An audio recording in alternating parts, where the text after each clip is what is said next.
Yeah, good evening. It's 6:30, so we want to go ahead and get started. Thank you for coming out tonight. I'm glad it's such a nice night out, too. We usually don't get warm weather, so this is good. I'm Mrs. Bizignani. I'm the ninth grade guidance counselor. And then also tonight presenting with me is Mr. Izzy. He is one of our administrators here at the high school. Sure, that's good. So what we're looking at, the class of 2027 and the upcoming starting year of the 2023-2024 school year. So our administrators, Mr. Gay, he's principal, and then we also have Mr. Izzy and Miss Bell. Mr. Izzy does the 10 through 11th grade students. I have the freshman students, and then Mr. Gay works with the seniors. Then myself, Miss Bizignani, the ninth grade guidance counselor, and then we also have Miss Noe. She will be for grades 10 through 12, alphabetically A through H. Then we have Mrs. Gamber. She is 10 through 12 as well. She has last names I through R. And then Miss Hack, she has S through Z for students grades 10 through 12. Some things that we like to talk about here at the high school, key things, attendance.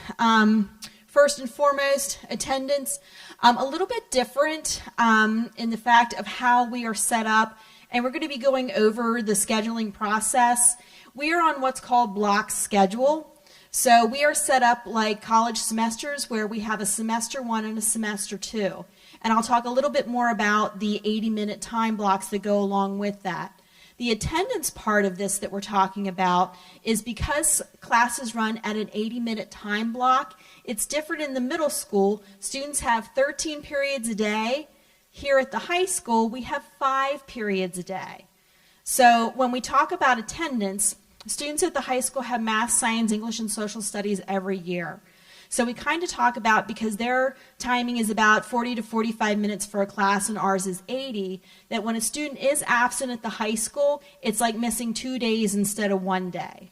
So we understand that students get sick, there's all those types of things, but what we encourage students to do here at the high school so that they can stay on top of their courses and their assignments is that students will be using the program Schoology, and they will be introduced to Schoology at the beginning of the school year.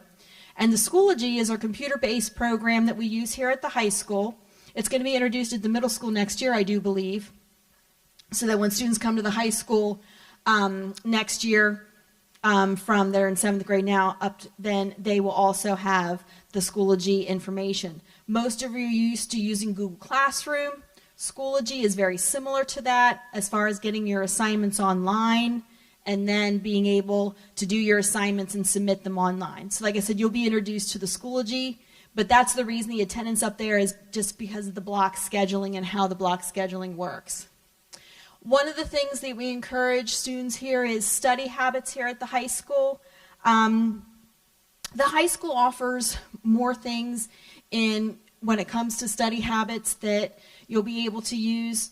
When students do testing at the high school, it's an integral part of their grade. On Schoology, you will see how the classes are broken down and the sequence of how the classes are weighted on the assignments, tests, and projects in the classroom.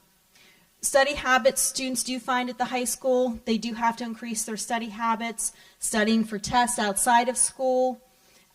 Teachers work with students. They try to get them prepared for tests, you know, what kind of tests they're taking so that you understand how to study for a test. Communication between parent, student, and teacher. I know working particularly with the freshmen, most of the teachers that are freshman teachers have been freshman teachers for quite some time. So they are good communicators with our freshman students. If they have questions about students, if they have grade concerns, or any concerns at all for a student in the classroom, they're in communication with you about that. We also encourage students at the high school level to start advocating for themselves if they have questions about subject content, if there is something that they're worried about with the class, if they're experiencing some anxiety about the class, to please encourage the student to communicate that to the teacher so that we can help them best. Then we also encourage the parents to do the same.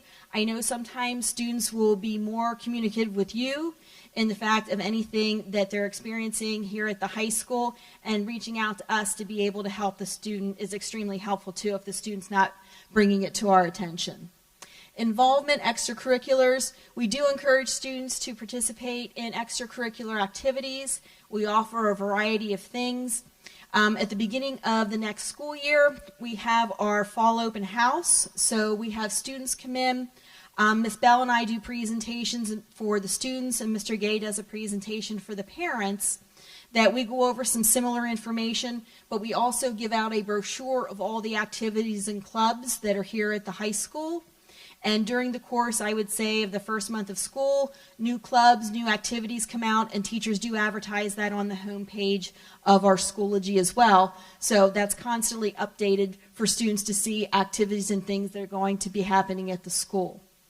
We encourage students to make goals. One of the things that I will be showing you towards the end of the presentation, and students should be familiar with this when I say Smart Futures. Okay, I see some head nods. That's good. You will continue the Smart Futures here at the high school. You'll be doing the grade through 12 section here at the high school. And I'll, like I said, talk about that a little bit more later. But part of that goal setting is when you come in as a freshman, we really are encouraging students, we want you to start thinking about what you want to do when you finish school.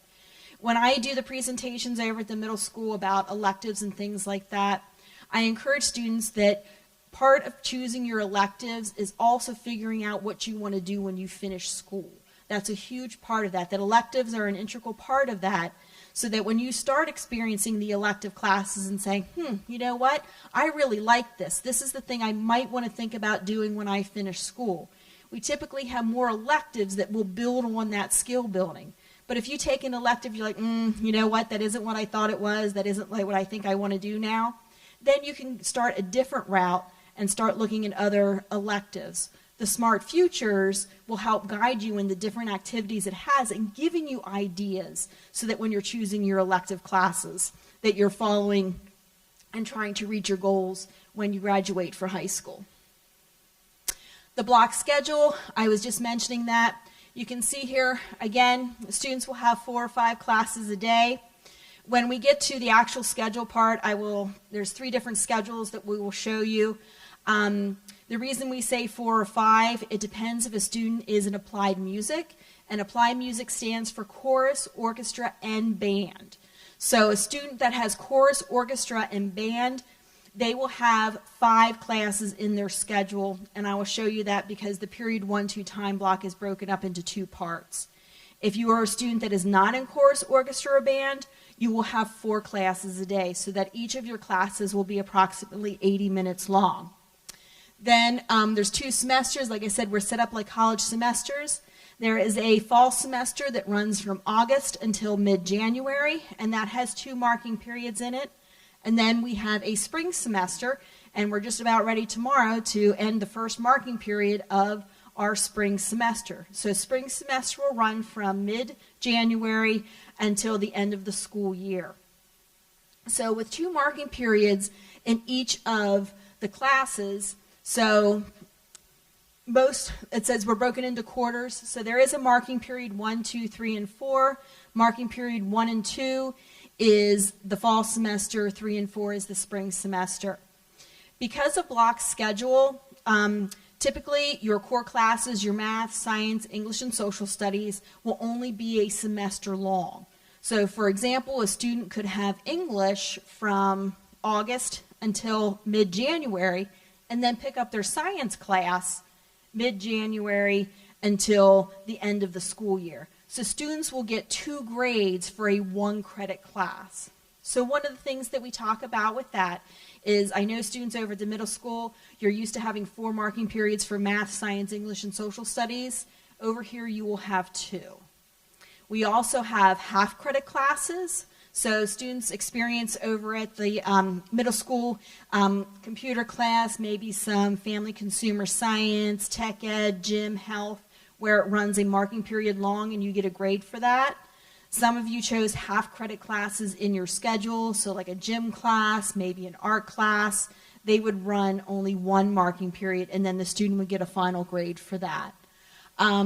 Most classes meet every day, one semester for 18 weeks for the 1-credit courses. And then the special time block where they're talking about for the music students, that's broken into two 40-minute sections. So anybody that is taking chorus, orchestra, or band will be in the class all year long for 40 minutes. And then they will have a half-credit class over 2 marking periods, since it's only for 40 minutes instead of 80 minutes for a fall semester. And then they will get a different elective course in the spring semester for period 2 after music that will run 40 minutes for both marking periods. So it's taking a half-credit 80-minute class and bringing it into 40 minutes for 2 marking periods. Academic prep time. The last part here, quarter class is 9 weeks. Those were the things that I was mentioning about half-credit classes like a gym class, computer class, maybe an art class. Academic prep time is approximately 45 minutes or so. Students experience, period 1 and period 13 at the middle school. Here, right after our period 1-2 time block, starting at approximately like 9 o'clock, students do a homeroom time here. That homeroom time is broken up into a couple different pieces. So the first 15 minutes or so, there is the announcements, which again, students experience at the middle school during that period 1 time block. Then we have something called flex time. Flex time is, I kind of call it a sacred study time. There's a lot of things that go on during that time period. So students in classes, if they need additional help with a core or elective class, teachers can request them, and they have some more one-on-one time with the teachers. If a student is working on a project in a class, maybe they're doing digital photography, they need more time in the lab, they can sign up with Mr. Tate, and then he can request them for the homeroom time. You would go to Mr. Tate, be able to work on your digital photography class for like an additional half hour during the course of the day. Academic prep time also offers students the opportunity to do some different clubs. So if you're interested in any of the clubs or activities, when you get the brochure in the fall semester, you will be able to see when that club meets. But that is a different time during the academic prep time. So we utilize it for a bunch of different things. Students will have a 30-minute lunch. So period 4 is an extended period.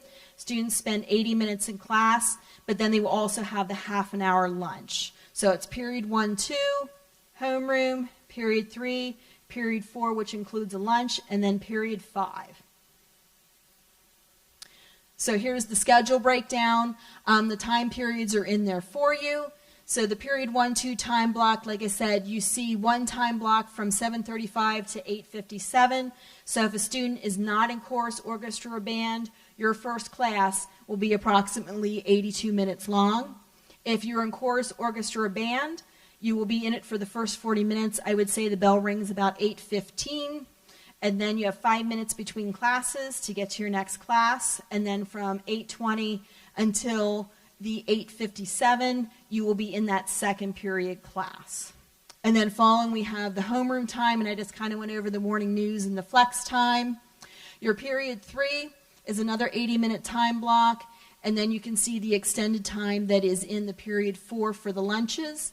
And then period 5 is 1:15 until 2:35, and then students are done with their day with that. I'm going to end up knocking that over. All right, so we went over this a little bit.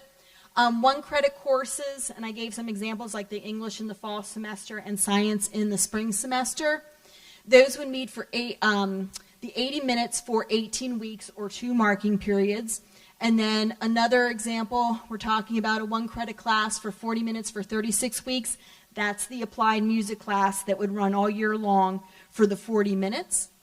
And then half-credit classes are 9 weeks long. So I was saying about like the gym class or computer class or an art class that would meet for 9 weeks for 80 minutes. And then the 40 minutes, the 18 weeks, we talk about the skinny semester. That was the 40-minute class right after music that you would have one in the fall semester and one in the spring semester. Then these are some examples of schedules. So this particular student is not in chorus, orchestra, or band. So when students receive their schedules will include everything for the whole year. So they will have a fall semester, semester 1, and spring semester, semester 2. So this student, their period 1, 2, they have French. They would have French in the fall semester from August till mid-January, followed by the homeroom time, and then they would do history, the integrated math 1, and then accounting. So this particular student has in the fall semester 1 credit classes, so they would not do any changing after the first marking period. Their classes would run the whole semester. Semester 2, this particular student again has a sequence of all 1 credit classes. So the 1 credit classes would run from the mid-January until the end of the school year. The Schedule B, this is for music students, and you can see here where it's the applied music. And this particular student in the fall semester would have the gym class during that time period. And then in the spring semester, that would change to Intro to Computer Science. Then again, the student's schedule follows through with the history, math, and accounting, French, science, and the English class. Then this is a mixed schedule. So this particular student, their period 1, 2 time block, they have their math class, which would run both marking periods. But then you can see for period 4 and period 5, they have half credit classes.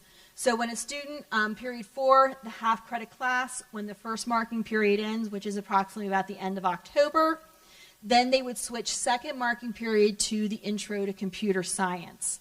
Along with that, when they have the PE, they would have the conversational Spanish, and then the second marking period switched to the drawing class.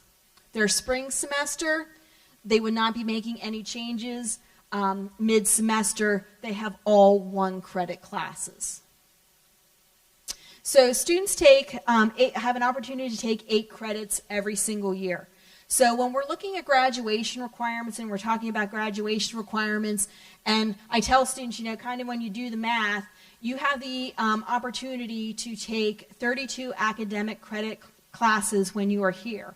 Now, there are 25 academic credits that are required for graduation, plus the 2 for senior project, which is why you see the 27.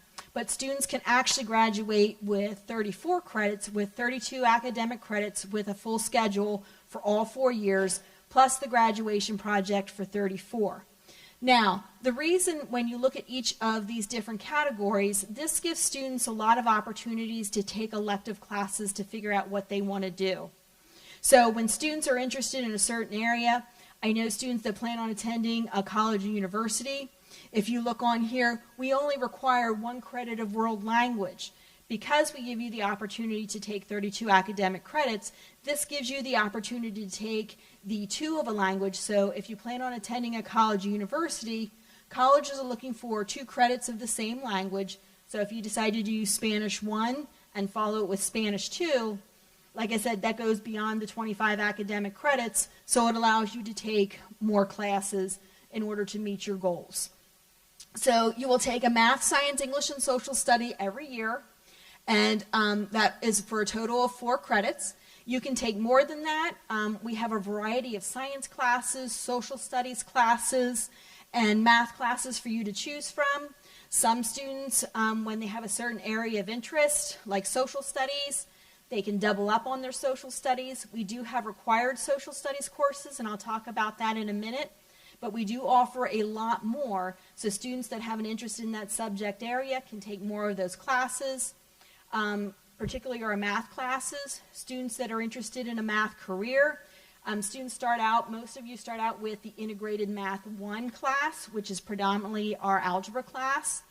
10th grade, you can take Integrated Math 2, but students that want to get into our higher maths, like pre-calculus or calculus, if they want to double up on a math, they could do like Integrated Math 2 and Integrated Math 3 their sophomore year, and then go right to pre-calculus their junior year, and then calculus their senior year. So that's one thing about coming here is student schedules are not going to be the same. It's because you're picking and choosing what it is that you want to take, and also choosing when you want to take them. So it offers you a lot of opportunity. That's okay. So you can see there's some other things here Gym class, you need 2 classes of gym to graduate. Each gym class is worth a half credit. A health class that students take junior or senior year. Safety education, most students take this 10th grade year. If I do have some students that are 15 and I'm looking at their schedule, if I have the opportunity, I might give them the safety ed class. This is the class part of the driver's ed. So all students will take that. Students will take a credit of computer. Half of that has to be intro to computer science. And then practical fine arts. Practical fine arts incorporates a lot of different things. I know when students see art, they're like, oh my gosh, I'm not good in art. And it's like, that's okay. Practical fine arts includes anything in our music, anything in our art department, like drawing, ceramics, but it also includes our tech ed department, like intro to materials, intro to drafting, intro to graphics, robotics, and then also our family consumer sciences, like family development, child development, basic foods, textile arts. And then the graduation project, that's linked to the Smart Futures, so we'll talk about that in a little bit. And then there's 3.5 electives of anything a student would like to take. So our business classes fall into this category, and we offer a variety of business classes for students with accounting, current topics of business, sports and events planning. So students have the opportunity to take a variety of those classes. So I was just saying, students, when it comes to taking classes, the course sequence for the math classes are in our student handbook. Our student course selection guide. Students were given a course selection guide when I met with them before Christmas break that had an outline of all the electives that were just on the previous page, and then the sequence of the math classes. And then we have our English classes. Students will take English 9, 10, 11, and 12. The science, Earth and Environmental Science is the 9th grade science class. Biology is the 10th grade science class. And then students need to choose, they can either take chemistry or physics, and then senior year, they may choose a science elective that they would like. Then our social studies department, U.S. history, is the 9th grade social studies class, so that's a continuation of the course that you're taking at the middle school. Then you will have global studies in 10th grade, and then 11th grade is the civics class, and then you will have an opportunity to choose what other social studies class you would like your senior year. Then, let's see, math, yep, and one taken every single year. So, yep, that's all of them. 9th grade required courses, I was just highlighting this a little bit in the previous slide. Now, depending on the student, if they are taking the Algebra 1 course this year over at the middle school, they will be taking the Integrated Math 2 coming to the high school. Students that are in Math 8 right now will be starting with the Integrated Math 1. And then again, there's some more of the sequence of the math classes. We have English 9, U.S. history, Earth and Environmental Science. Now, some of the elective courses, and we recommend like the Intro to Computer Science. One of the reasons we recommend that is it is a required course for graduation with the Intro to Computer Science. But it tends to be the prerequisite to a lot of the other computer courses we have. So students that are interested in like our web design class, our animation class, our video production class, taking the Intro to Computer Science during your freshman year allows you then in 10th grade to start taking some of those other computer classes that you would be interested in. So you need 1 credit of computer to graduate. Half of it has to be Intro to Computer Science, but then you are choosing the other computer course that you would like to take. The 9th grade gym class, all students this year, it used to be a different sequence of gym classes. We started with team sports, but this year we're doing just straight across the board. It is 9th grade gym class. So students that signed up for 9th grade gym class, it was just 9th grade gym class. There was no breakdown. But students do also have the opportunities in 2 other classes that we have that are aquatics classes. So we offer snorkeling and we also offer canoeing and boating.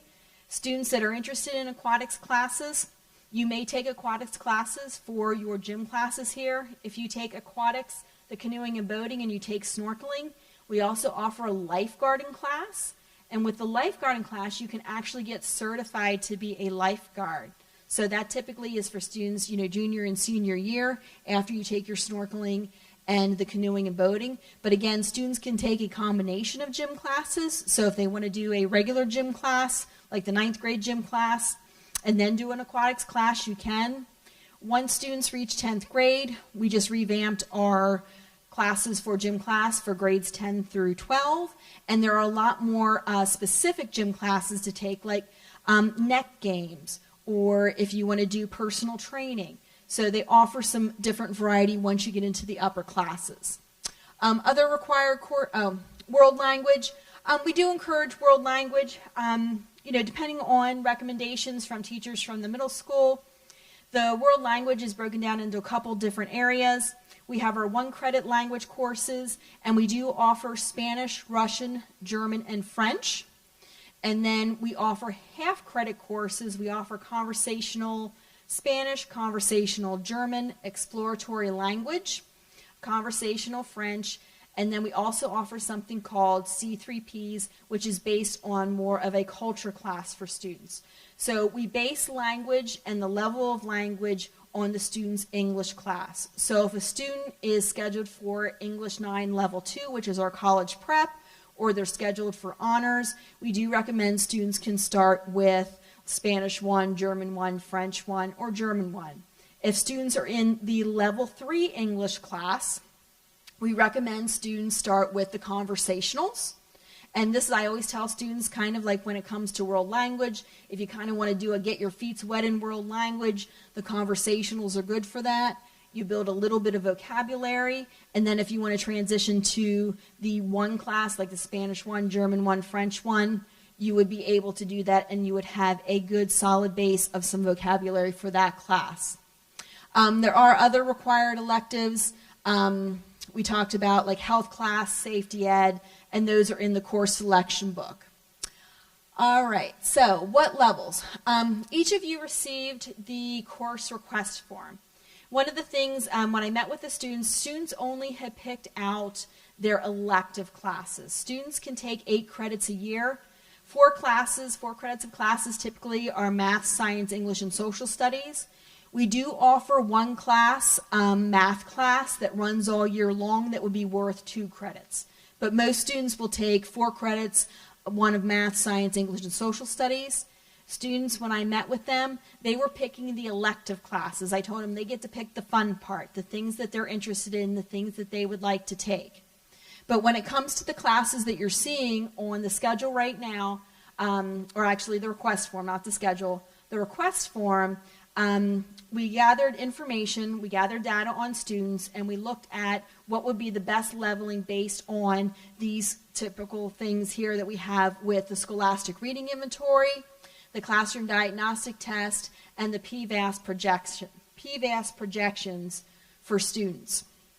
So the PVAS projections are the standardized testing that students take, like the PSSAs and things like that. So that helps guide us in what levels to put the students in. If you have questions on levels, I'll be happy to answer any questions that you have on the leveling when it comes to the math, science, English, and social studies. Course selection form. Students completed their online course selection form on Sapphire. That was done right after the holiday break. I met with students in their social studies classes, and they went through and picked their elective classes. Students selected the 4 credits of electives that they would like to do, but a couple other things that are on here as well. The current topics of reading class, that is a reading enhancement course. Some students at the middle school take this reading enhancement course. Ms. Ogle, who works here at the high school, she gives me a list of students that qualify for the current topics of reading class or systems. So we want every student here to be able to read at a proficient or advanced. So our reading enhancement course, students were tested with the SRI. If they were scoring basic or below basic, they might be getting the reading enhancement course at the middle school right now. Students coming to the high school, I will be getting a list of students that they recommend take the current topics of reading or systems of reading. That has not been incorporated yet into the request forms that you have here. So once I get that list, I will be uploading those into the course requests for the students, and then you would see if your student was in the current topics of reading or systems of reading for next year when the schedule comes out. Then, since you have the course request form, certainly review the course request form with your student for the elective classes and the core content classes. Okay, so one of the things is you have the request form. Schedules have not been completed yet. So there is no student that has been scheduled from, coming into 9th grade or anybody in 10 through 12 either. No schedule has been done. Only the course request forms. So Mr. Izzy is working what's called the master schedule. The master schedule is the accumulation of all the classes based off the course request and how many classes of each class. And then the master schedule has the time frame of which each class takes and the teacher teaching the course. So once that master schedule is finished, it is uploaded in our Sapphire program, and then those course requests that you see now are put into a student schedule. Once those student schedules have been uploaded, each of the guidance counselor goes through a student schedule. So I will be, right now I think there's 309 students, I will be looking through 309 student schedules and seeing how the sequence of classes have followed through.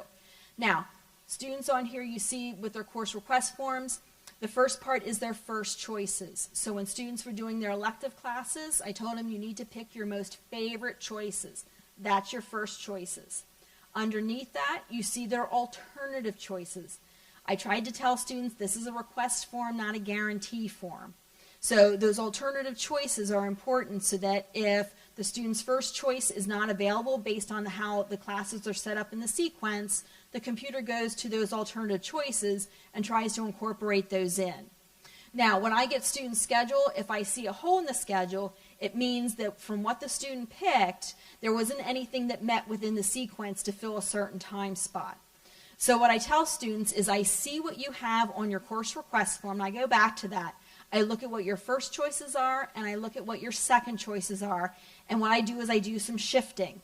If I can shift a class to open up something to get something that's on your course request form, I do that so that you have a complete schedule of 8 credits. If I see for some reason, based on the sequencing, that I'm not able to get something off your list, I still look what's on your list. I do tend to find students tend to pick classes in certain categories. Some students lean towards business. Some students lean towards art, maybe family consumer science. So I look to see what available classes that are there and try to incorporate that into the student schedule so that a student has a full 8 credit schedule. Anticipated release of schedules. We are doing something different this year. We wanted to move our scheduling up, and that is why I was seeing students at before the holiday break and looking at doing the elective classes after the holiday break. Our goal is for students to be able to leave and have the schedules available on Sapphire by June 1st. So that way a student knows what their schedule is going to be by the end of the school year. So that's our goal, and that's why scheduling was moved up a little bit more as we're working on that. And obviously any questions once schedules come out, if you have questions on schedules, please contact me. You can see my email is on here. So I will be checking that. And obviously any questions that you have tonight, you can certainly email me or come up and ask me, and I'll be happy to answer your questions on that. All right, things to consider. These were things that I discussed with students when I met them and gave them their course selection book and choosing their electives. One of the things when it comes to the classes here at the high school, we do have a variety of classes and teachers who teach in the same content area. So not every year does the teacher teach the same class. So, don't necessarily pick a class if you think a certain staff member is going to be teaching it, because that can change. Signing up for classes because of friends. I told students I usually use Intro to Materials as an example. I tell students, you and your buddy are like, hey, let's go take Intro to Materials. And friends like, I don't know about that, but hey, we'll be together. So I tell students the only thing in that is there might be 8 different Intro to Materials classes throughout the course of the year. So I tell them, do the math. You only have a 1 in 8 chance of being in the same class. So I really highly encourage students to pick classes that they want to take with their electives, because again, I want you choosing electives based on what your areas of interest are, because it's such a crucial part of finding out what you want to do when you finish school. So do remember that this is high school, and every grade you earn can make an impact on your future plans. One of the things that we do at the beginning of the school year, we have something called Bobcat Pride. Myself and Miss Noe, who's one of the other guidance counselors, we're in the auditorium with students, and we talk about transcripts. Most students don't know what a transcript is. And I tell them, you know, when you walk in the first day of school, you're starting your high school transcript. The classes that you're taking, the grades that you're getting, that is all getting part of your transcript. And your transcript will be for grades 9, 10, 11, and 12, so that each class that you take here at the high school will be on your transcript. So we want to make sure that students are thinking about those things, because at the end of your high school career, you'll have a cumulative grade point average of all 4 years when you're here at the high school. Graduation project, Smart Futures. So we hit upon this, and I think if we look here, I just was going to show the Smart Futures here. So Smart Futures is our career portfolio. Students can create a career portfolio on Smart Futures. Students that are doing Smart Futures at the high school, they're looking at different opportunities and different areas of interest. But students will continue to do the artifacts for their graduation project here on Smart Futures. So let me just see here. Go right to Smart Futures. Okay, so if we look here, hopefully this looks familiar, right? Except you probably see, like I said, students grade through 8. Students are doing the artifacts right now in grades 6 through 8. So here at the high school, we look at 9 through adult. This is me. So I went through and did each of the activities. So if we look here at the activities, these would be the activities that our students are doing throughout their high school years here. When it comes to the activities, students will see this on Smart Futures, they'll see it on Smart Futures, but Schoology. On Schoology, there will be a class of 2027 that has the folder for Smart Futures in it. It will have the link for you. It will have the lessons or activities to do just for freshmen. So just for example, like our freshmen do 4 of the activities. So the 4 activities the freshmen do that would be applicable to them, they do 1 and 2, thinking about career success, my personality type. They do number 7, career clusters and pathways. Then they do 13, the active listening. And then mine is already done. They do a learning styles survey. So students will begin a sequence each year of the different activities to complete on Schoology. And then it'll be the accumulation of all 16 assignments. Now, as we go here, when students are doing these activities, you will see it starts to give them ideas based on the different things they're choosing in the activities. So students can go through here, look a little bit more at what these different areas would offer them. They do career clusters. So my career clusters tend to be more in human services and hospitality and tourism. And then my last one was law, public safety, and security. Then once I looked at a little bit more of the things in my areas of interest, then I was able to look at more specific things when it came to what was available and what was required for each of these different areas and degrees. Once I did that, then I actually started to accumulate different schools that I could go to. And you can see here it kind of gives you a breakdown of just some limited information on costs, things like that. But if you actually go to the Apply Now, it actually goes to the website of the school. So this is a great resource for students to be able to use and start really putting together their plan for when they want to graduate from high school. The portfolio. If any of you have seniors this year, Seniors just went through, I believe it was last week or the week before, they went and did their exit interviews. Part of their exit interview was their portfolio from Smart Futures. So students, this is their way of accumulating any type of things, anything from career pathway experiences, if you attended any college or universities and did research there, any kind of career acquisition documents, any kind of industry credentials, like we offer the Microsoft Office. You can get your credentialing for Microsoft Office. There's other computer courses that offer credentialing and some other electives as well. The upload of artifacts. If any of your classes that you are doing an artifact for, you can upload it here onto the Smart Futures. Any kind of art media projects you've done, any kind of honors or awards you received, any particular test scores like your SAT, PSAT, ASVAB, you can also upload to that. And then extracurriculars, if you're in that applied music we talked about, chorus, orchestra, band, if you play sports, or like I said, some of the students that are here tonight that are helping me with the tech and get everything set up, those types of things can be put in there.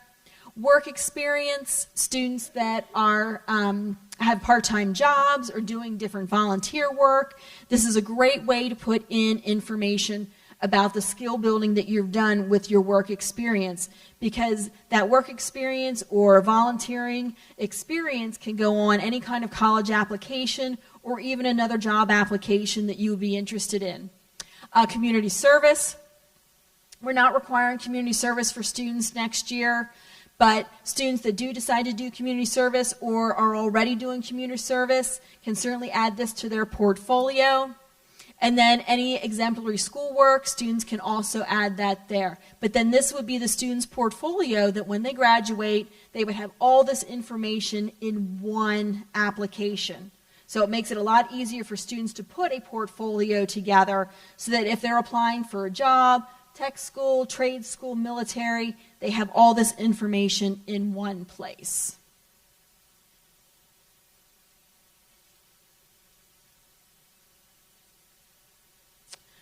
All right, so that is the end of our presentation, and the presentation is being recorded tonight so that you will be able to review the presentation, and if anybody was unable to make the presentation tonight can also review this. I just wanted to thank students and families. I want to thank you so much for coming out. I wanted to thank you for sharing our evening, providing this information to you. High school is the culmination of a student's entire educational career. It's really important, and at Northeastern High School, we work tirelessly to make sure that we are supporting that vision, that all students are prepared to graduate and for their post-secondary education pursuits. Next year, or this upcoming academic year, we will be offering no less than 290 unique courses that will give students an opportunity to schedule choose between almost 900 unique sections. If you Google us and look at U.S. News and World Reports, we are ranked in the top 5 high schools in York County. We are ranked of the over 500 school districts in Pennsylvania. We are ranked in the top 10%, and we currently hold a national ranking of all high schools in the entire United States. So we take this very seriously. We are excited to have each of you next year, and we are excited to provide you an amazing opportunity to be prepared for the rest of your lives. Thank you to Ms. Bizignani. Thank you to our school counselors who were here. Our other high school counselors were in the cafeteria for any questions for any of our current students. As Ms. Bizignani shared, this concludes the formal presentation. However, we will all be here. If you have any questions or have anything that you'd like to ask or share, we can certainly make ourselves available to you. If, as you are leaving, if you wanted to get a quick sneak peek of our brand new cafeteria, you can just walk straight. If you walk straight out here and walk straight down the hallway, you will eventually run into a cinder block wall. And to your left is our brand new cafeteria space. Our high school students have been utilizing that space since January, And I personally think it is absolutely gorgeous. So you can look at that as you head out. There are some exterior doors then on your right that head out past the natatorium, and that way you can head to the parking lot and to your vehicles. So thank you so much. That concludes our formal presentation, and we will make ourselves available.